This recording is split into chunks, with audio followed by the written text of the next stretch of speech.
it goes right, it's a slice. If it goes left, it's a hook. If it goes straight, it's a miracle. This is Out of Bounds. If it's happening in the world of golf, we're talking about it. Coverage, debate, discussion, pro golf and local golf. Let's do it. This is Out of Bounds. And here are your hosts, Nate Sharman and Josh Durso. What's going on, everybody? We have got a packed show for you today. We are breaking down all the biggest storylines heading into the second major of the 2024 season. That's right. It is PGA Championship week at Valhalla. Rory McIlroy looks to be in tip-top form after a win this past weekend. Scottie Scheffler is back in the field after taking a week off for the birth of his new child. And let's not forget, we have defending champ Brooks Koepka coming off a win over at LIV. Nate, let's get right into it and start with Rory's dominant performance this past weekend. Electric stuff on Sunday. Yeah, it looked like it was Xander's tournament all weekend. He was holding the lead for a while there. And then Rory makes 2 eagles in 6 holes, and it's over. It seemed like it. I mistakenly tweeted off our Out of Bounds account. I said, this is going to be quite the finish here on Sunday. As Rory was making a charge, Xander stumbled, but then he made a birdie, so he was kind of like relative himself out. He had about a 1-shot lead. Then Rory just ripped off like 4 birdies and an eagle. And you're like, okay, this is over. So it's pretty incredible what Rory did at a golf course he loves, right? He's famously won this golf course 3 times and now 4. So it's pretty incredible what Rory's able to do here at Charlotte. He talks a little bit about Charlotte too, which is really cool, about how it's almost a little bit of his second home, right?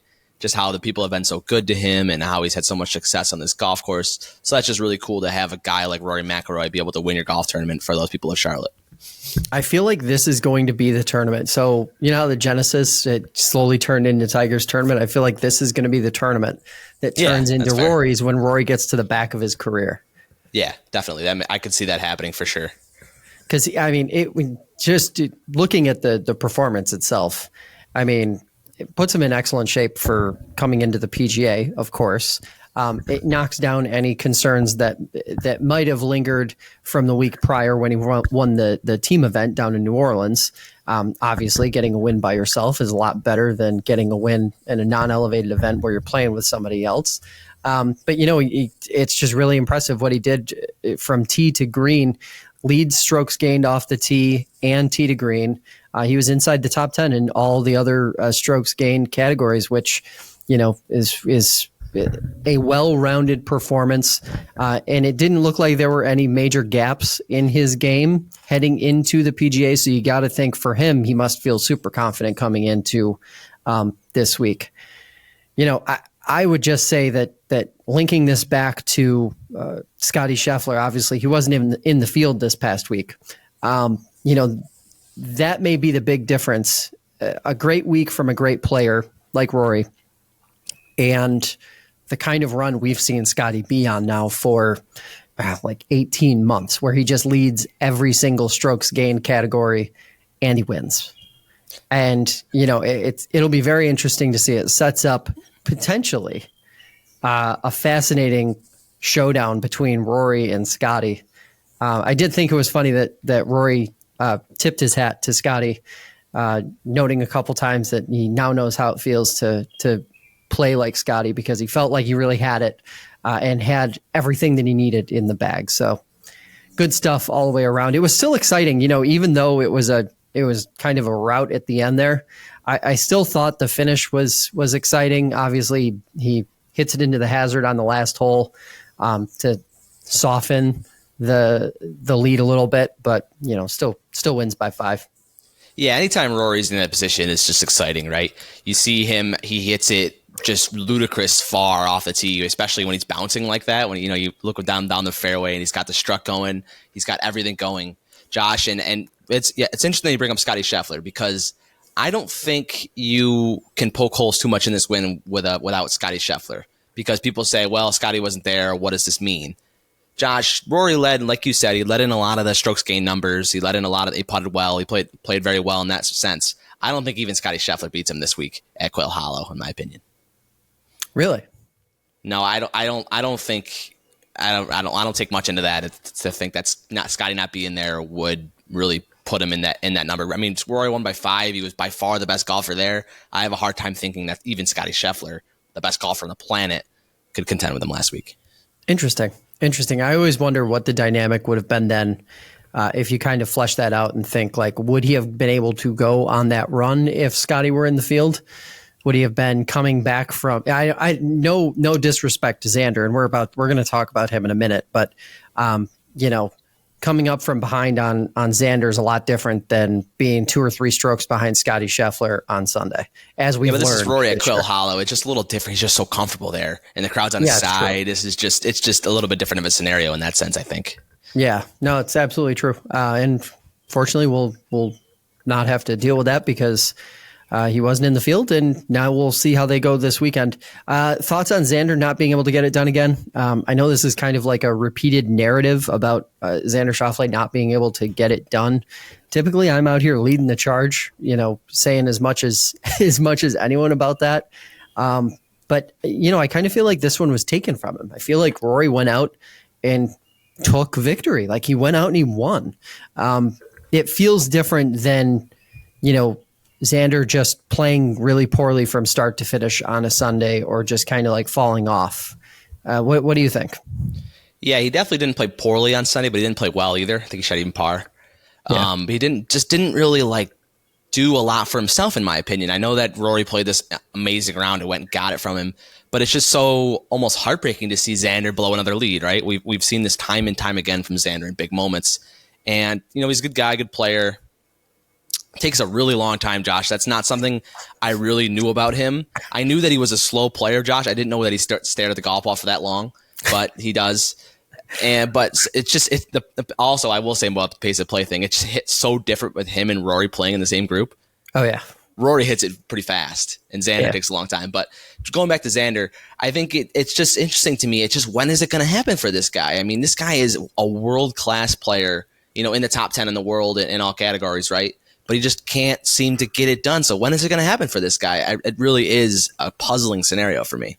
Yeah, I mean, Data Golf has him number 2 player in the world. He's number 3 in official world golf ranking. Top 5, excuse me. if you look at the stats, the stroke gain stats, the scoring average stats, he's literally like 2nd, 3rd, 4th, 5th. He's in that range across the board. I will say this past weekend, if you're looking for, I mentioned how Rory had a really consistent performance with strokes gained across the board, in the top 10 across all categories. Xander was 42nd in strokes gained putting and 30th around the green. If you want to point to an area where you could say he lost it, I guess that would be it. He lost it around the green. That when it comes down to it, we saw it with Scottie last year with the putting woes, and earlier this year. You have to be able to putt well to really get the job done fully on the PGA Tour. And yeah, for sure. And it looked like he was a little conservative to me, Josh, at some points. I mean, he had a 7-shot lead at one point on Friday, so it didn't look like he had the foot down on the gas pedal. I could be wrong on that approach, but just kind of, he saw himself so far ahead, and then there was nobody really attacking him, that maybe he just got to be a little too late for a guy like Xander Schauffele. I'm not really sure though. Yeah, I agree. I saw a little bit of chatter on Twitter on X afterward about Xander having a couple bogeys on the back nine. I don't read much into that. It was over. In my mind, it was over at that point. Like, there wasn't anything he was going to be able to do. Rory had already roared through the first 13 holes or so. A couple bogeys weren't going to change anything. So, not a huge deal. Do you think these start to stack up for him though? For Rory or for Xander? For Xander. Do you think these kind of let down performances on Sunday start to stack up and really become a bigger and bigger mental block for him? It has to, right? I mean, I know we say, he's a professional athlete and he's really good at moving on and learning from these circumstances, but Josh, it's happened so many times.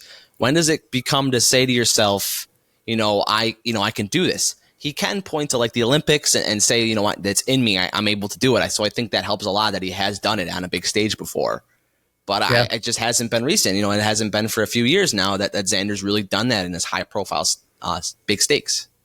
Yeah, it's interesting. We'll see We'll see how he fares this weekend, and we'll see if either of us are going to be brave enough to pick him to win. But first, let's start talking about that golf course, Valhalla Golf Club in Louisville, par 71, a little over 7,600 yards. Nicholas designed resurfaced tees and fairways from bent grass to zoysia grass just a few years ago. The last time Tiger won here in 2000, played as a par 72. It was 7,200 yards. Obviously, that's a testament to how the game of golf has changed in the last 20 or so years. Everything has gotten longer. Every par on a lot of these golf courses has been shrunk down a little bit, longer par fours. When you look at the golf course, Nate, what stands out to you? For my upstate New York friends and my Rochester friends, I get a very similar vibe to Oak Hill. Yeah. With this golf course. It's a major championship golf course. The only thing I really see different with it, it's got an extra par 5 than Oak Hill does. Mm-hmm. And, just being in Kentucky, it looks like we're going to get some rain these next couple days. So I don't think it'll affect play too much, but it will affect the scoring conditions. I think you'll see some good scores on Thursday and Friday as we get into the weekend. But yeah, Josh, certainly a major championship golf course, a really gorgeous golf course that has some really cool holes, Josh, including that 13th hole, which I know we're going to keep talking about holes a little bit more going forward. But 13th is a little short par 4 with an island green. Josh, it's just a really cool spot where players can really get aggressive and face some carnage too as they come in on that back nine. Yeah, I guess to your point, definitely feels like a major venue. It feels, when you're watching some of these flyovers and you're looking at some of the material from the grounds, feels like an older golf course. Feels like a golf course that's as old as an Oak Hill. But it definitely isn't. It's a much younger golf course by comparison. It'll be interesting to see how these guys attack it. It's long, but I wouldn't say it's unusually long for a major. Right. I feel like every year we're talking about, really long par fours. We're talking about that 7,700 yard number seems to be what the PGA of America aims for with the PGA Championship now. So we'll see. We'll see if the scoring, I believe Oak Hill wound up finishing in the top 3 highest scoring average courses on tour last year. I'll be very interested to see if this similarly fits the bill there, because it'll go back to that thing that we talked about last year, which is that as time goes on, it really feels like the PGA Championship is being morphed into like a US Open 2.0. Right, yeah. It sounds like the rough's going to be a bit longer here at Valhalla, but it does also, with the rain, I mean, that just changed everything, right? I mean, we could see some low scores come out. I mean, Brooks Koepka was 9 under, which was a little bit shocking when I reminded myself of that a couple days ago about how hard Oak Hill played. And you had multiple different players say, I believe it was number 6 at Oak Hill, the hardest golf hole they've ever played. Yeah. So it's incredible to look back at some of those moments at the PGA Championship last year. Yeah, absolutely. All right, so let's talk about some of these holes. Obviously, I think 13 and 14 are the 2 holes that most people are taking note of the most on social media. Let's start with 14, the par 3. It's going to be playing 254 yards. What do we think about that? What do we think about a very ultra-long par 3, where it seems to be the standard now? We get one of these, it seems like, every year in the US Open and the PGA Championship. Yeah, I think it was number 11 last year at Oak Hill. It was. We watched a lot of guys hit, 5 woods and stuff off that tee. It's really cool to watch these guys hit 5 woods and have to battle for par. That part is kind of cool, but I don't need it. I don't love it. Josh, do you have any more stronger feelings?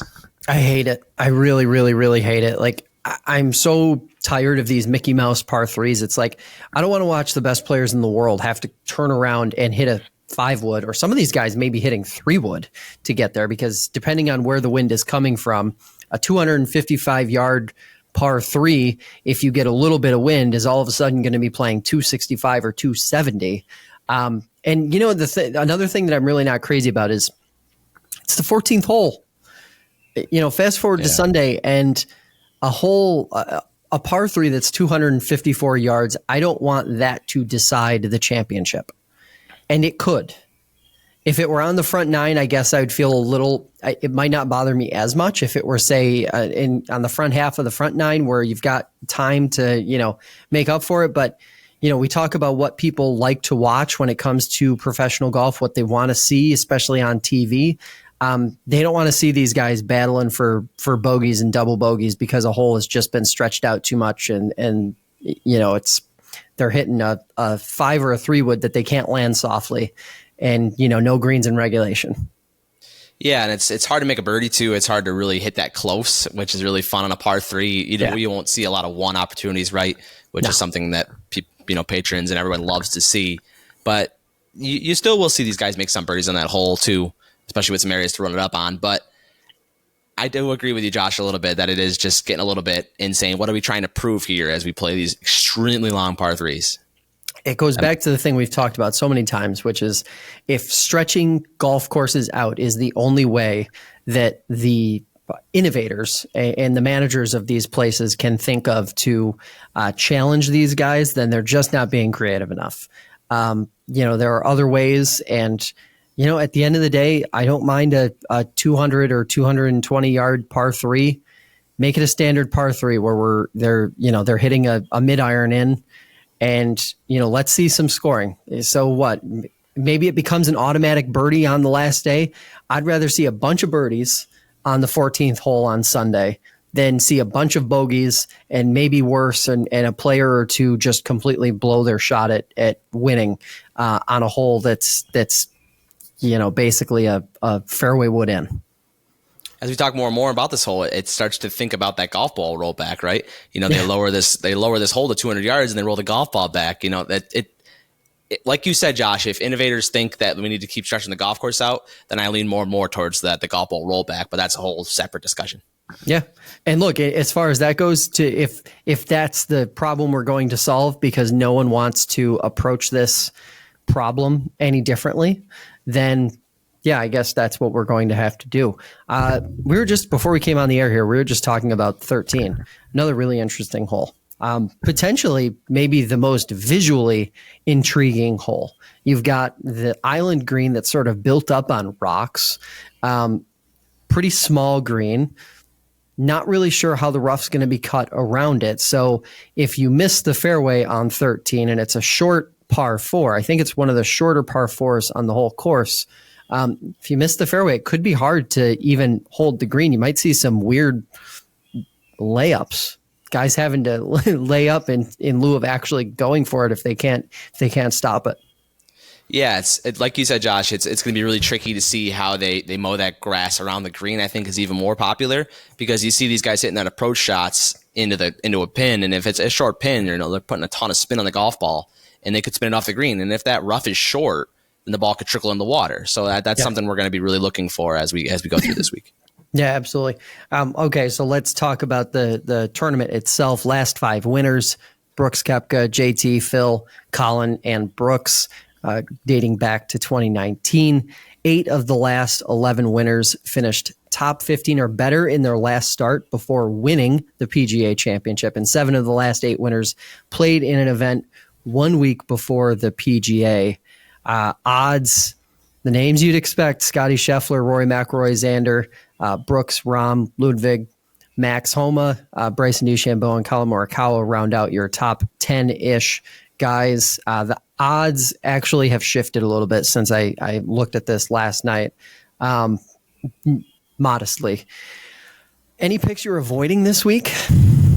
Yeah, I like what you said about that trend. The PGA Championship is so important that you play in this event and you have good success here. I mean, that's outlined by those stats, and that's the main reason why I'm avoiding a guy like Ludwig Aberg this week. Yeah, I know he's a guy that's hard to avoid. He just hasn't played that much in the PGA Championship. We said that last tournament of the Masters, how you need prior Masters knowledge to play in this tournament, and he didn't care about that. He went almost contended for the victory.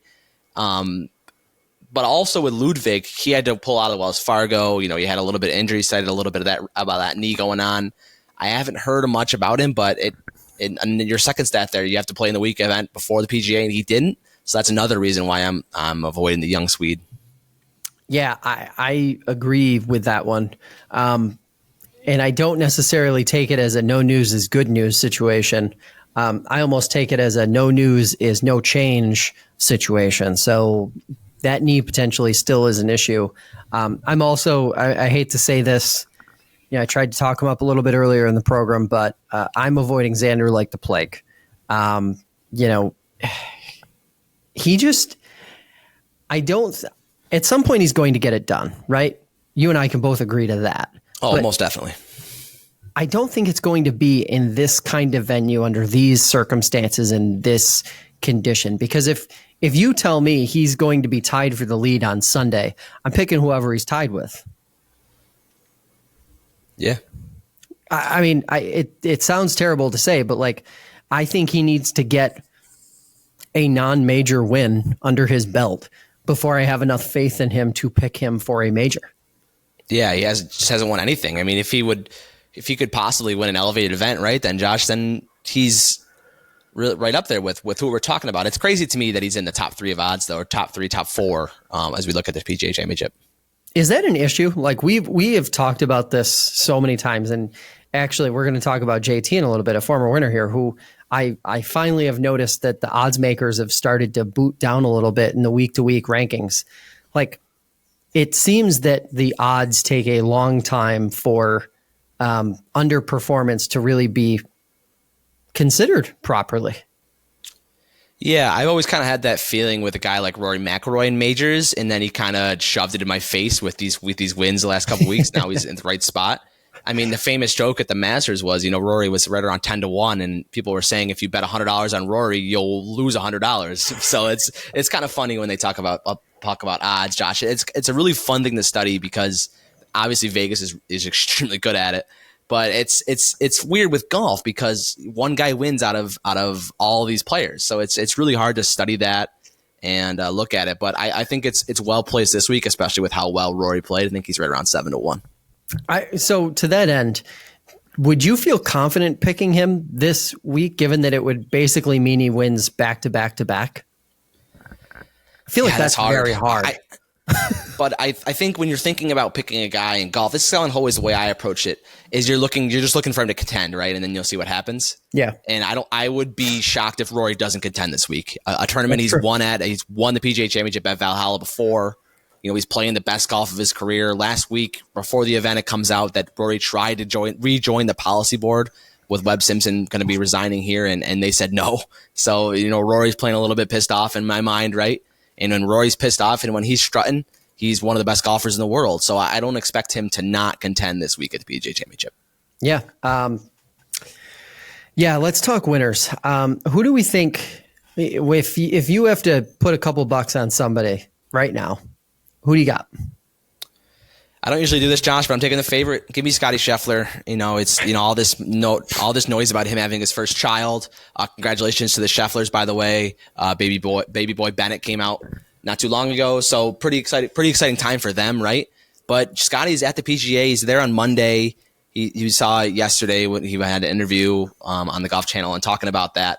And he just looks locked in as ever. I mean, we saw him at Quail Hollow stumble in, I believe it was Tuesday or Wednesday, and win the golf tournament pretty easily. So I think he's a guy that can really be successful here at the PGA, and he's looking to complete this Grand Slam, right? Yeah, I mean, remember he just did it a couple weeks ago, hardly seeing a golf course at all down in Hilton Head. Nobody expected him. He hadn't even seen half the golf course when he showed up.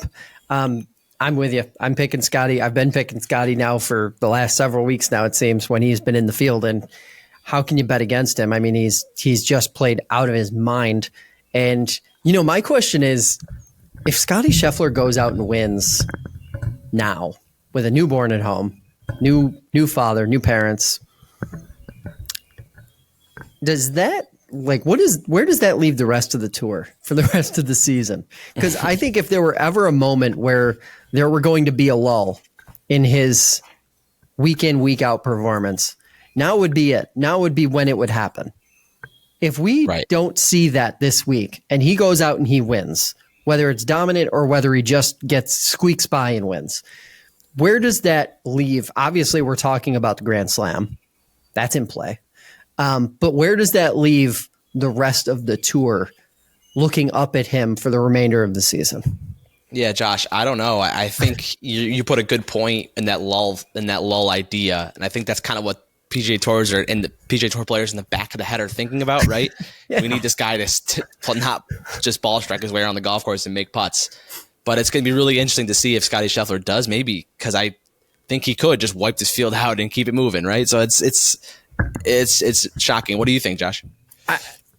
I think I'd say this. If I'm anyone else in the field and he goes out and he wins, and I know I'm playing in Scottie Scheffler events the rest of the season, I'm just playing for second place. And that's when I'm just playing for second place. Like, sure, anybody can go out and win any week, but if Scottie Scheffler were to win this week, I almost feel like it would be the cherry on top of the crazy Sunday that has been his run over this last, not just this season, but I think about what the last 6-ish weeks have been like. During the Masters, we're hearing reporters ask him, if your wife goes into labor, are you going to just leave if you have the lead of the tournament? Like we had that narrative going week in, week out, week in, week out. And aside from one second place finish, the guy just kept winning. Winning. So I don't know. To me, I think, rest of the tour is going to have to do some soul searching if Scottie goes out and wins this weekend. That is for sure. Speaking of soul searching, expectations for Tiger Woods, who, as you noted, was talking about playing 12 times throughout the year, and we haven't seen much of that. Yeah, like you said, Josh, he said in his press conference back in January, or maybe it was even late December, that he was going to play 12 times on tour this year, or 12 times in general. And this is his third event, right, Josh? He's played in the Genesis, he played in the Masters, and now he's playing here. And at the Genesis, he withdrew in the second round. So we just really haven't seen Tiger that much. I mean, he made the cut at the Masters, that incredible streak of however many made cuts he's made, 24, I believe. And that's just incredible at the Masters. But Josh, this is the PGA Championship. It's just a much more strenuous kind of on your body too. So the Masters being so hilly, I know it really is, but the PGA Championship is a lot longer and a lot more of a grind, I would think, than the Masters. So I don't love his options to make the cut here at Valhalla this week. I don't love it. Yeah, I mean, I kind of put it in the same situation I put it in with the Masters. He can make the cut. I won't say he won't make the cut, but do I expect him to, rattle off a top 10 or a top 15? No, absolutely not. He's not going to contend. He's not going to be around. I know there's a lot of people who want to see him contend and want to see him around, and I'm one of those people. I'd love to see Tiger Woods, try to string something together and be contending on Sunday. I just don't think he physically can do it anymore. I think it's pretty much over as far as that goes. But Tiger's proven us wrong before. Back to 2018, 2019. And he will continue to prove us wrong, right? Yeah. So let's talk about another guy, Justin Thomas. Obviously he's a native of the area, but do you have better expectations for him this week, given that it is kind of a home game for him? I would hope so, but I've just been burned by JT way too many times. I loved him last year at Oak Hill, and he didn't play very well. So I don't really love his opportunities to win. I think he's around 50-1 last time I looked. I don't love JT. I don't love the form that he's in. I really did like the form early in the season, especially when he was playing very well. But lately, it's been interesting for Justin Thomas. Yeah, he's in like put up or shut up territory for me. I feel like he is. He is just barely hanging on to his credentials to actually qualify for elevated events.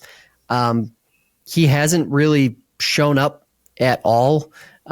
This year, he's sliding in world ranking. He's sliding in data golf. And it isn't just this year. This is going back to last year. He really hasn't done anything since he won the PGA Championship a few years ago. And at this point, I feel like the goodwill that a lot of people have afforded him the pass, frankly, that a lot of people have given him over the last year and a half. I feel like it's kind of up.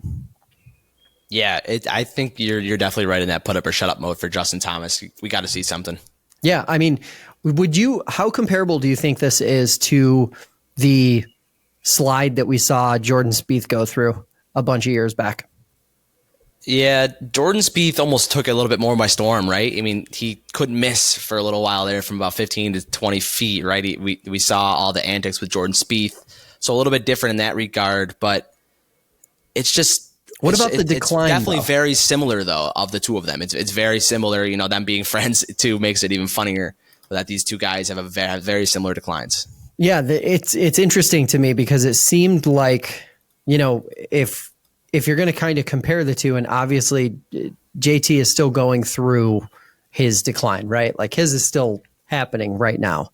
But if you're comparing the two, it didn't seem like there was as much of an olive branch extended out by the golf world to Jordan as there has been to Justin Thomas, which is to say, I think a lot of people have put up with a lot more bad golf from Justin Thomas over the last year and a half and accepted it, compared to when Jordan Spieth was going through virtually the same thing in the late 2010s, and everybody just kind of like, oh, he just fell off. Like that to me is kind of interesting. Obviously, you point out the comparisons. They're good friends. They're close to one another. They're around the same age. All those things. But it's interesting to me that the reaction from the golf world in both of their declines during the early to middle part of their careers has been completely different. The reaction to it's been entirely different. Yeah, it is definitely somewhat eerie. Yeah. Does he make the cut? Yeah, he's played here enough, you know, growing up as a kid. I think he does. They have changed the golf course a lot, you know, over the course of the years, but I still think he makes the cut and plays the weekend. All right. Let's talk about some of the LIV players who are going to be in the event this weekend. Most successful LIV guy not named Rahm, Brooks, or Bryson. Who you pick? When I was making this question, Josh, it was really hard to choose that third guy. Rahm and Brooks are the slam dunk two best players in LIV, and then you have like Bryson or Cam Smith. So I think I'm a big fan of both this week, more so Bryson than Cam Smith. Cam Smith has played really good golf this year. You know, he hasn't won on LIV, but he has played well. He's won two top fives on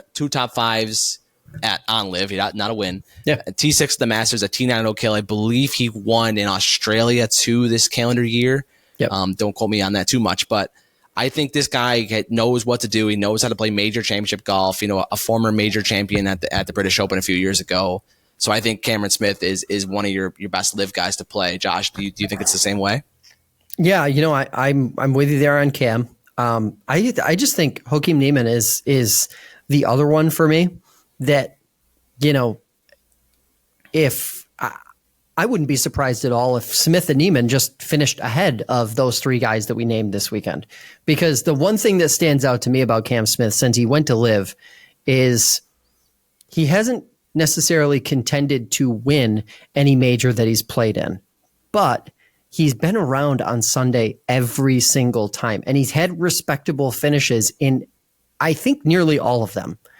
And to me, that is the most, when you're talking about, you know, who's going to be the most successful this weekend, I look for consistency. And I think Cam Smith is that guy. He is that consistent, you know, top 5 tier player for them. And Niemann, just because he's got the game, man, he could go out, he could win it, and I wouldn't be surprised.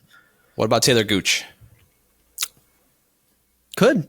I mean, I this is such a funny question, right? Because like he is the guy I think that golf fans want to see play well the least. I would agree with that. But he could do it. We talked about it last week. Like realistically, all he has to do is just finish top 25 or so to justify the invite, right? Is that kind of where for sure. Yeah. That definitely justifies the invite if he finishes in the top 25. You know, finishes top 25. I kind of feel like he can enter this week without too much stress. I don't think he has to worry about like missing the cut. I don't think he's going to miss the cut. I do. You think he's going to miss the cut? I think Taylor Gooch is going to miss the cut. Yes. That's wild. Don't have a ton of stats to back that up, but it's been just a weird saga with Taylor Gooch, going flipping back and forth between being, this pompous guy in the media and then being, really slow in the media too. So I think it's a really interesting kind of a similar thing that you said about Justin Thomas. It's almost a put up or shut up week for this week for me, for Taylor Gooch. And I know that's a little harsh, but that's kind of how I feel. Yeah, I guess I don't know, like looking at data, using data golf as the indicator, they've got him as the 33rd best golfer in the world. Yeah. He's a good player. That doesn't happen by accident. And, I think so much of how we view him, how the golf world views him, is through the lens of the camera and the microphone at press conferences, which, again, going back to how he answered the question about whether he was going to try and qualify for the U.S. Open or not, I know that answer rubbed a lot of people the wrong way, but I appreciated the answer because he didn't go down the rabbit hole. Could have easily gone down the rabbit hole and it would have been ugly. And I'm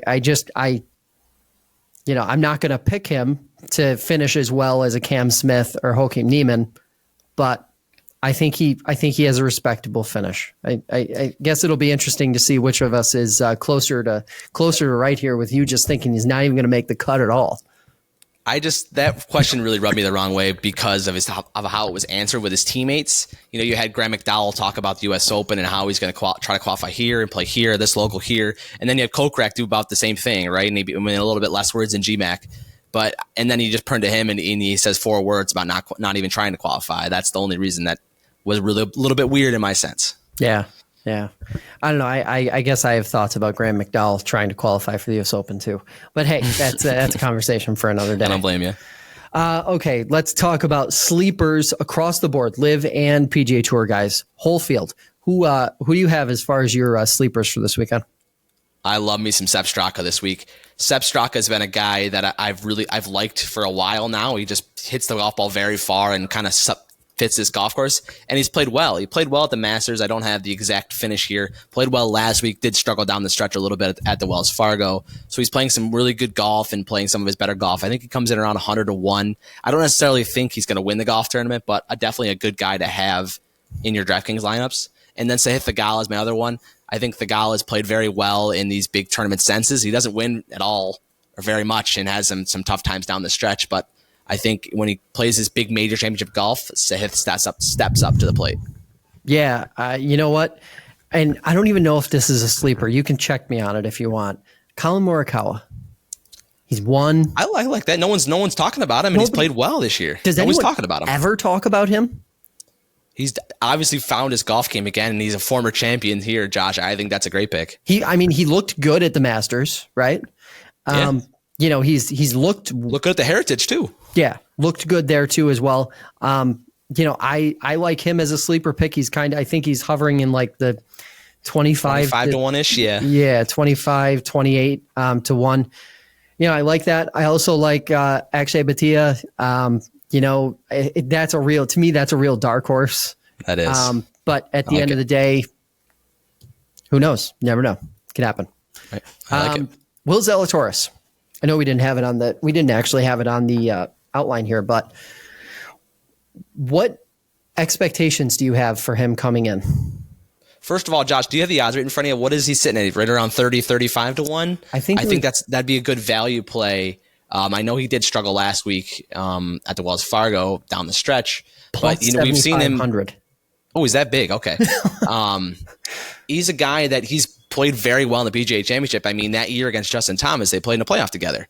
So, yeah. Will Zalatoris has proven that he's able to do it. He's proven that he's back from the injury, not with a win or anything like that, but he's played very well in some big spots. So I think Will Zalatoris is a good value play for sure. Yeah. And by the way, just for anybody who might have been a little unnerved by those odds that I just said, Siwoo Kim and Jordan Spieth have same odds. Roughly, I'd rather have Will. Same odds. So yeah, Zalatoris is definitely a good value pick out of that bunch. Hey, that is going to do it for this edition of Out of Bounds. We will come back to you Monday with the recap show. You can follow us on TikTok and Instagram in the meantime for more this week. And remember, whether it's down the middle or out of bounds, keep on swinging. You've been listening to Out of Bounds. If it's coverage, debate, or discussion of pro and local golf, we'll be talking about it. Be sure to visit the website. Find us on TikTok, Instagram, and Twitter. See you next time on Out of Bounds.